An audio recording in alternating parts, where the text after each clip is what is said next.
آج میں اپنے تمام چاہنے والوں کو ایک ایسی 2 رکعت نماز نفل جسے صلاۃ خضری کہتے ہیں اس کے بارے میں بتاؤں گا کہ جو آپ کی تمام حاجتوں کے لیے کافی ہوگی۔ یہ ایک ایسی 2 رکعت نماز نفل ہے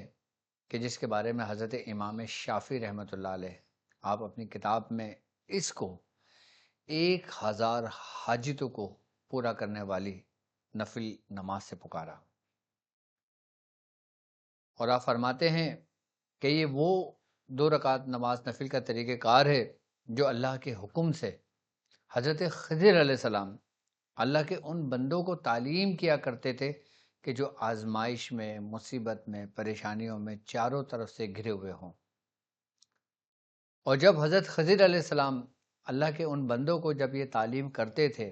تو اس نماز کی برکت سے وہ تمام مسائل سے چھٹکارا پا لیتے تھے۔ کیوں نہ ایک ایسا راز آپ کو بھی بتایا جائے کہ جو ہماری قدیمی کتابوں میں کہ جس کے حوالے موجود ہیں، اور ایسے طریقہ کار موجود ہیں جو بزرگوں نے تعلیم کیے، جو اللہ کے حکم سے اللہ نے اپنے خاص بندوں کو حکم دیا کہ تم میری مخلوق کو یہ عمل کرنے کی تعلیم دو۔ ہم کیوں اس سے پیچھے رہیں؟ ہمیں اس کے بارے میں جاننا چاہیے۔ یقیناً ہمارے ساتھ جتنے لوگ جڑے ہوئے ہیں وہ کسی نہ کسی مسائل میں گرفتار ہیں، چاہے وہ روحانی مسائل ہوں، چاہے وہ پڑھائی کے مسائل ہوں، چاہے وہ دنیاوی حاجتیں ہوں، چاہے وہ روحانی حاجتیں ہوں، یا چاہے اس کا تعلق آپ کے باطن کی گناہوں سے ہو۔ کہ یہ نماز کہ اسے صلاۃ حاجات اس ہی لیے کہا جاتا ہے کہ یہ تمام حاجتوں کے لیے کافی ہے، اور ایسی نماز جو حضرت خضر علیہ السلام تعلیم کر رہے ہیں اور اللہ کے ان نیک بندوں کو تعلیم کر رہے ہیں کہ جن کو رب نے حکم دیا۔ یہ ایک ایسا طریقہ کار نماز کہ جس کو اس ترتیب و طریقے سے پڑھا جائے کہ جیسے حضرت خضر علیہ السلام نے تعلیم کیا تو اللہ کو وہ پسندیدہ عمل بن جائے، اللہ کا پسندیدہ عمل بن جائے۔ کہ یہ نماز کہ 2 رکعت نماز نفل کہ جس کو پڑھنے میں ہی صرف اور صرف آپ کے 24 گھنٹوں میں سے صرف اور صرف 5 منٹ بھی آپ کو پورے نہ لگیں، آپ اس نماز پر سے فارغ ہو جائیں۔ اور اگر آپ اس نماز کا معمول بنا لیتے ہیں تو کیا ہی کہنا، پھر آپ کو میں نہیں سمجھتا کہ کسی دعا کی ضرورت ہے، کسی عمل کی ضرورت ہے، یا کسی کے لیے کچھ پڑھنے کی ضرورت ہے۔ آپ چاہے قرض میں ڈوبے ہوئے ہوں، آپ چاہے مفلسی زندگی گزار رہے ہوں، کوئی اسباب نہ بن رہا ہو، کسی مصائب میں گرفتار ہوں، کسی آزمائش میں گر گئے ہوں، بیماریوں نے آپ کو چاروں طرف سے گھیر لیا ہو، چاہے وہ بیماریاں آپ کی روحانی ہوں، آپ کی نفسیاتی بیماریاں ہوں، یا پھر آپ کی روحانی بیماریاں ہوں، ہر بیماری کا توڑ، ہر بیماری کا علاج، ہر حاجتوں کو پورا کرنے والی ایسی نماز کہ جو 3 با ہدف اثر رکھتی ہے، کہ اس کی تاثیر کہ وہ پڑھ کے فارغ ہو اور سجدے میں سر رکھ کے اپنے رب سے مانگے، تو بزرگ فرماتے ہیں کہ اس میں کوئی بعید نہیں کہ اس کا سر اٹھائے اور اس کی حاجتیں پوری ہوں۔ یقیناً ایسی نماز کی تلاش تو ہم سب کو ہے، اور بالخصوص آج کے اس پرفتن دور میں، اس انتشار کامل کے دور میں اس کی اشد ضرورت ہے۔ چاہے وہ لوگ کہ جادو کی وجہ سے آزمائش میں آئے ہوں، وہ لوگ کہ شیاطین کی وجہ سے آزمائش میں آئے ہوں، یا وہ لوگ کہ جو حسد کا نشانہ بن گئے ہوں، یا وہ لوگ کہ جن کے دشمن ہاتھ دھو کر پیچھے پڑ گئے ہوں، دشمن سے چھٹکارے کے لیے، مصائب سے نجات کے لیے، مفلسی کو دور کرنے کے لیے، غربت کو دور کرنے کے لیے، اپنے حال کو بہتر حال میں لانے کے لیے، ایک ایسی نماز کہ جو آپ کی تقدیر میں اگر لکھا ہے تو پھر اس رب کی ذات کا شکر ادا کرو کہ جس نے ہمارے دلوں میں ایمان کا نور عطا کیا، اور اس نور سے ہمارے قلب کو منور کیا، اور ہمارے قلب میں اہل بیت کی محبت عطا کی۔ یقیناً جو کچھ بھی ہمیں ملتا ہے وہ اہل بیت کا ہی صدقہ ہے۔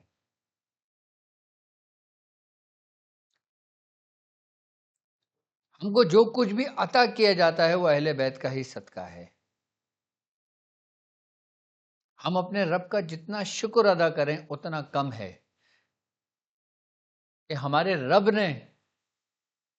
ہم گناہ گاروں کے لیے ایک ایسا در ہے دیا کہ جس در کا ہم دروازہ کھٹکھٹائیں اور ہم مایوس وہاں سے لوٹ ہی نہیں سکتے، ناممکن سے بات ہے۔ اور جو شخص یہ کہے کہ میں مایوس لوٹا وہ جھوٹا ہے، کیونکہ وہ ایسا در ہے، وہ مشکل کشا کا در ہے کہ جو رب کی عطا سے، رب کے فضل سے وہ چیز تقسیم کرتے ہیں کہ جو رب نے ان کو عطا کیا اپنے فضل سے۔ کیوں؟ کیونکہ وہ رب کے محبوب ہیں اور رب ان کا محبوب ہے، اور دو محبوبوں میں ہم خوش نصیب امت موجود ہیں۔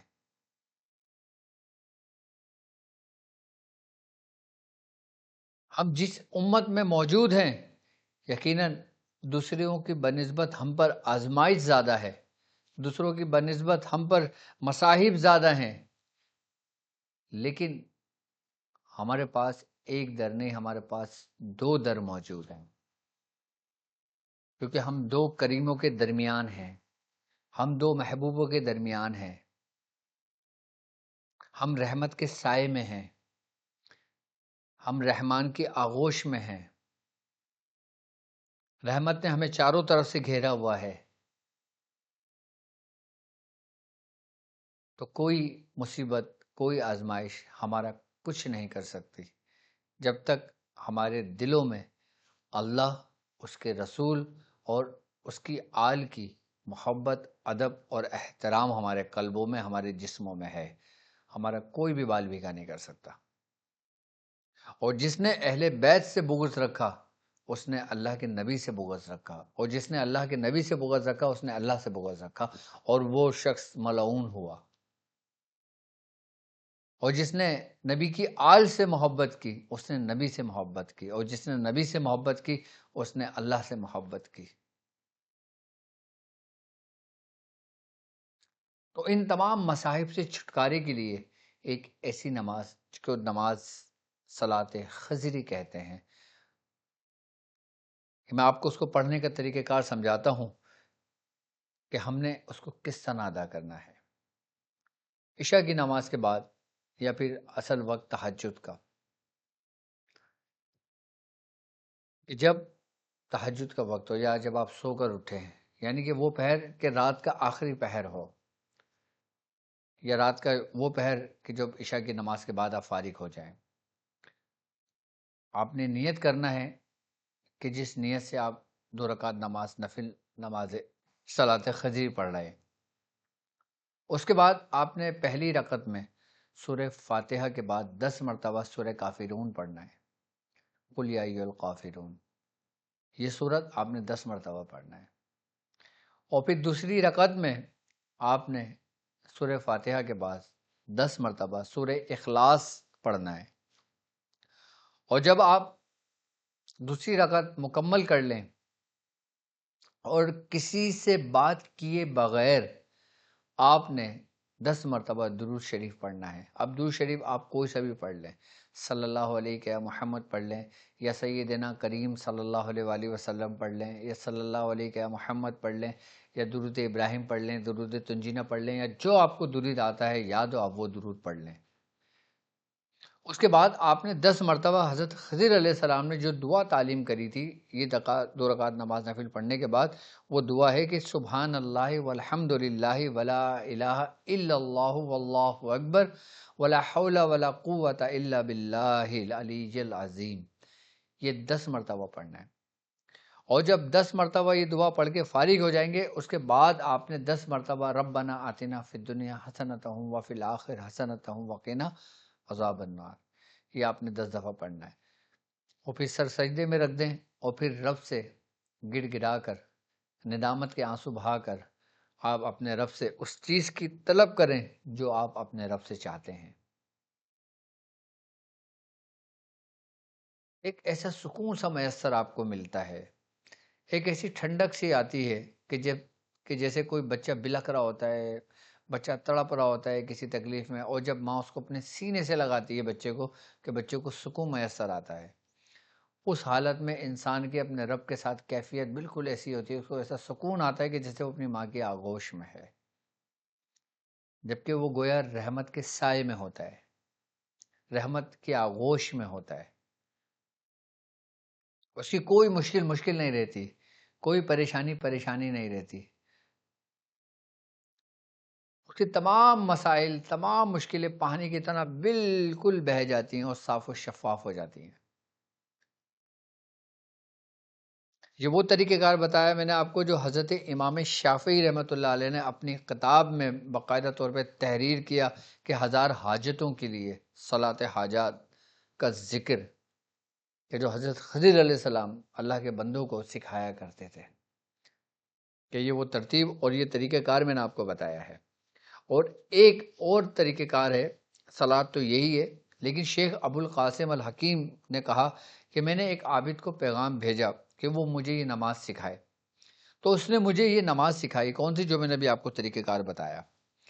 کہ میں نے اسے پڑھا، اللہ تبارک تعالیٰ سے حکمت مانگی تو اس نے مجھے حکمت عطا فرمائی، میری 1000 حاجتیں پوری ہوئیں۔ حکیم نے فرمایا کہ جو شخص یہ نماز پڑھنا چاہے تو وہ جمعے کی رات غسل کر کے پاکیزہ لباس پہن کر سحری کے وقت یا وہ وقت جو تہجد کا ہو اس وقت ادا کرے، اس کی حاجت پوری ہونے کی نیت کرے تو انشاءاللہ اللہ تعالیٰ اس کی تمام حاجتوں کو پورا کرے گا۔ اس دعا کے بارے میں اس کتاب میں ورڈ ٹو ورڈ میں نے آپ کو بتایا، جو اس میں تحریر ہے کہ جسے صلاۃ خضری کہتے ہیں، کہ اس سے فائدہ اٹھائیں، پڑھیں اپنے مصائب کے لیے، اپنے پریشانی کے لیے اور صلاۃ حاجت کے لیے۔ اب مجھے اجازت دیں،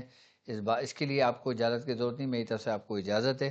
میرے چاہنے والوں کو اجازت ہے، آپ صلاۃ خضری پڑھنا شروع کریں، اللہ تعالیٰ اس کی برکت سے آپ کو بہت نوازے گا۔ اب مجھے اجازت دیجیے اس بات پہ کہ آپ اپنا بہت خیال رکھیں گے۔ السلام علیکم ورحمۃ اللہ وبرکاتہ۔